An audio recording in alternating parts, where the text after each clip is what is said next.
குடும்ப கஷ்டத்துல இருந்த ஒரு இல்லத்தரசி 70 வயது முதியவர்கிட்ட கடனுக்கு பணம் கேட்டிருக்காங்க. அதுக்கு அவர் நான் உனக்கு பணம் தரேன், அதை நீ திருப்பி தர வேண்டாம் அப்படின்னு சொல்லியிருக்காரு. பெரிய மனுஷன் பெருந்தன்மையான ஆளுன்னு மட்டும் நினைச்சிடாதீங்க. அதுக்கு பதிலா அந்த பெண்ணுகிட்ட அவர் கேட்ட விஷயம் நம்ம இதயத்தை பதற வைக்குது.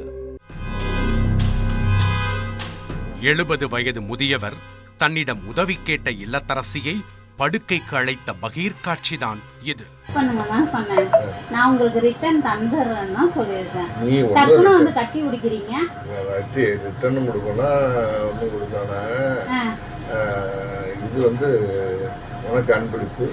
நான் அன்பளிப்பானா கேட்கல, நீங்க வந்து ஹெல்ப் பண்ணுங்க தான் சொல்றேன். நீங்க வந்து உடனே வா படுத்துவா இது பண்ணுவா அப்படின்னு கேட்குறீங்க. நீங்க இப்படி எந்த ஒரு ஒளிவு மறைவும் இன்றி எள்ளளவும் தயக்கமும் இன்றி அந்த பெண்ணை ஓப்பனாக பாலியல் உறவுக்கு அழைப்பதற்கு காரணம் அவருடைய பெரிய மனிதன் என்கிற அந்தஸ்தும் அவரிடமிருந்த பண பலமும் தான்.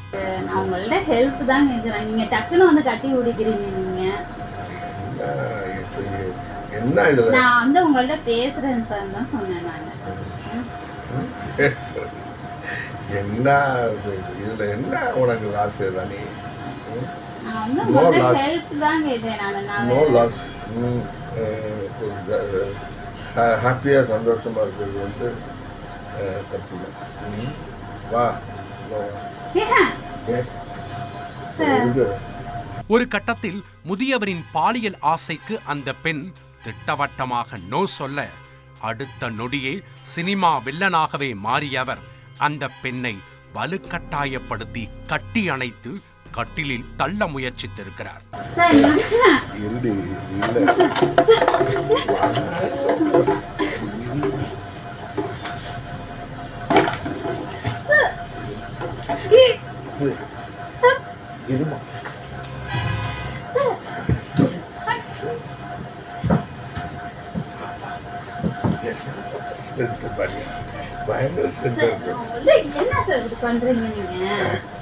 பெரியவரின் உருட்டல் மிரட்டலுக்கும் பயப்படாத அந்த பெண் ரகசிய கேமரா மூலம் நடந்ததை படம் பிடித்து அப்படியே தைரியமாக காவல்துறையினரிடம் ஒப்படைத்திருக்கிறார். இந்த பதைக்கும் செயலை செய்த பெரிய மனிதனின் பெயர் ஆரோக்கியசாமி. 70 வயதான இவர் ஒரு ஓய்வு பெற்ற தலைமை ஆசிரியர். ஆரோக்கியசாமியின் மனைவி உடல்நலக்குறைவால் இறந்துவிட்ட நிலையில் தஞ்சாவூர் மாவட்டம் நாஞ்சிக்கோட்டை சாலையில் உள்ள பகுதிவாசிகளுக்கு அவர் வட்டிக்கு பணம் கொடுத்து வந்திருக்கிறார். ஆண்களுக்கு என்றால் மீட்டர் வட்டிக்கு பணம் கொடுக்கும் ஆரோக்கியசாமி, அதுவே பெண்கள் என்றால் முதலுக்கே டிஸ்கவுண்ட் கொடுத்து வந்ததாக சொல்லப்படுகிறது. அது மட்டுமின்றி அவரிடம் கடன் வாங்கிய சில பெண்கள் ஒருவேளை பணத்தை திருப்பி செலுத்த முடியாத சூழல் ஏற்பட்டால் அவர்களுடைய கடனை தள்ளுபடி செய்தும் வந்திருக்கிறார். ஆனால் பெண்களுக்கு இத்தனை சலுகைகள் கொடுத்ததற்கு பின்னணியில் அவருடைய ஆபாச எண்ணம் இருந்திருக்கிறது. ஆம், வட்டிக்கு பணம் கொடுத்து பெண்களை படுக்கைக்கு அழைப்பதை ஆரோக்கியசாமி வாடிக்கையாக கொண்டிருந்ததாக குற்றச்சாட்டு எழுந்திருக்கிறது. அப்படித்தான் ஆரோக்கியசாமி சமீபத்தில் அவருக்கு தெரிந்த நடுத்தர வயது பெண்ணை ஒரு தனியார் நிறுவனத்தில் வேலைக்காக சிபாரிசு செய்திருக்கிறார். அந்த பெண் ஆரோக்கியசாமியிடம் 15,000 ரூபாய் வட்டிக்கு கடன் கேட்டுள்ளார். உடனே அந்த பெண்ணிடம் தானாகவே உரிமை எடுத்துக்கொண்ட ஆரோக்கியசாமி, பணத்தை நான் தருகிறேன், பதிலுக்கு நீ என்ன கொடுப்பாய் என கேட்டிருக்கிறார். அந்த பெண்ணும் வட்டியோடு சேர்த்து பணத்தை திருப்பி கொடுப்பதாக தெரிவித்துள்ளார். அதற்கு வட்டியும் வேணாம், நான் கொடுத்த பணமும் வேணாம் என தெரிவித்த ஆரோக்கியசாமி, மனைவியை இழந்த எனக்கு நீ உன்னை தருவியா என சென்டிமெண்டாக கேட்டுள்ளார். தகப்பன் வயதுடைய நபரிடமிருந்து இந்த வார்த்தையை எதிர்பார்க்காத அந்த பெண் அதிர்ந்து போயிருக்கிறார்.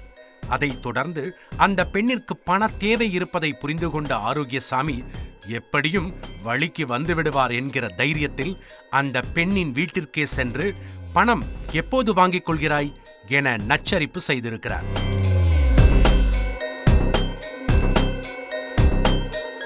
ஒரு கட்டத்தில் முதியவருக்கு பாடம் புகட்ட நினைத்த அந்த இல்லத்தரசி அவருடைய வீட்டில் ரகசிய கேமரா வைத்து அதன் மூலம் தற்போது ஆரோக்கியசாமியின் உண்மை முகத்தை கிழித்தெறிந்திருக்கிறார்.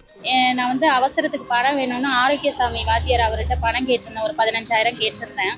ஃபோன் பண்ணி கேட்டப்போ அவர் என்ன சொன்னாருன்னா, நான் தரேம்மா நான், ஆனால் அதுக்கு பதில் நீங்கள் வந்து நான் ஒய்ஃப் இல்லாமல் இருக்கேன், நீங்கள் வந்து என்கிட்ட தப்பாக பேசினாரு. அதுக்கு நான் சொன்னேன், சார் நான் அவசரத்துக்கு தான் உங்கள்கிட்ட நான் பணம் கேட்குறேன், நீங்கள் என்ன இப்படி பேசுகிறீங்க நீங்கள் அப்படின்னு சொல்லி நான் கேட்டேன். இதனால் என்ன இருக்குது, நீ இந்த 15,000 நான் உனக்கு தரேன், ஆனால் நீ அதை எனக்கு திருப்பி தர வேணாம் அப்படின்னு சொல்லியிருந்தாரு. நான் சொன்னேன், அது அந்த மாதிரி ஆள் நான் இல்லை சார், நீங்கள் அந்த மாதிரி நினச்சா எனக்கு பணமே தேவையில்லை அப்படின்னு நான் சொல்லியிருந்தேன். ஆரோக்கியசாமி இதையே பழப்பாக வைத்திருப்பதாகவும் அவரால் பல பெண்கள் பாதிக்கப்பட்டிருக்க வாய்ப்பிருப்பதாகவும் பகீர் கிளப்புகிறார். என்கிட்ட மட்டும் இல்லை, நிறைய பேர்கிட்ட அந்த மாதிரி நடந்திருக்கிறாரு. என் கூட ஒர்க் பண்ண பொண்ணு கூட வந்து கை பிடிச்சி இழுத்துருந்துருக்காரு. திருச்சியிலேருந்து ஒரு பொண்ணை இழுத்துட்டு வந்து அந்த பொண்ணு பதறி போய் பேசினது. இந்த ஆள் இதே வேலையாக வச்சுருக்காரு. என்கிட்ட வந்து பொம்பளைங்களை பற்றியே ரொம்ப கேவலமாக பேசுகிறாரு. பணத்தை கொடுத்தா இவளுக வந்துருவாளுக அப்படின்ட்டு. அப்போ நீங்கள் அந்த மாதிரி இருக்கிறவங்கள்ட்ட பேசுங்க, நீங்கள் என்னகிட்ட பேசாதீங்க. நான் பல தடவை அந்த ஆள்கிட்ட வான் பண்ணியிருக்கிறேன். அது மட்டுமின்றி தன்னிடம் ஆரோக்கியசாமி நடந்து கொண்டதைப் போல இனி அவர் வாழ்நாளில் வேறு எந்த பெண்ணிடமும் நடந்து கொள்ளக்கூடாது என்பதற்காகவும் அவரால் பாதிக்கப்பட்டவர்கள் இருந்தால் அவர்களுக்கும் நீதி கிடைக்க வேண்டும் என்பதற்காகவே தற்போது தைரியமாக இந்த உண்மைகளை வெளிக்கொண்டு வந்திருப்பதாக தெரிவித்துள்ளார். கேஸ் கொடுத்து உள்ள போடணும் சார் அந்த ஆளு. இனிமேல எந்த பொம்பளைங்களையும் அந்த மாதிரி அவன் பார்க்க கூடாது. அது அவனுக்கு வந்து பனிஷ்மெண்ட். நிறைய பேர் பாதிக்கப்பட்டிருக்காங்க சார். யாரும் வெளியில வரல சார், வரல. பாதிக்கப்பட்ட பெண்ணிடமிருந்து ஆதாரத்தோடு புகாரை பெற்றுக்கொண்ட போலீசார் பெரிய மனிதன் என்கிற தோரணையோடு சுற்றி கொண்டிருந்தவரை தற்போது பாலியல் வழக்கில் கைது செய்துள்ளனர். இந்த 70 வயது முதியவர் பணத்தை கொண்டு எத்தனை பெண்களை விக்டிமாக்கி அவர்கள் வாழ்க்கையில் விளையாடி உள்ளார் என்பதை போலீஸ் வெளிக்கொண்டு வர வேண்டும் என்பதே அனைவரின் கோரிக்கையாக உள்ளது.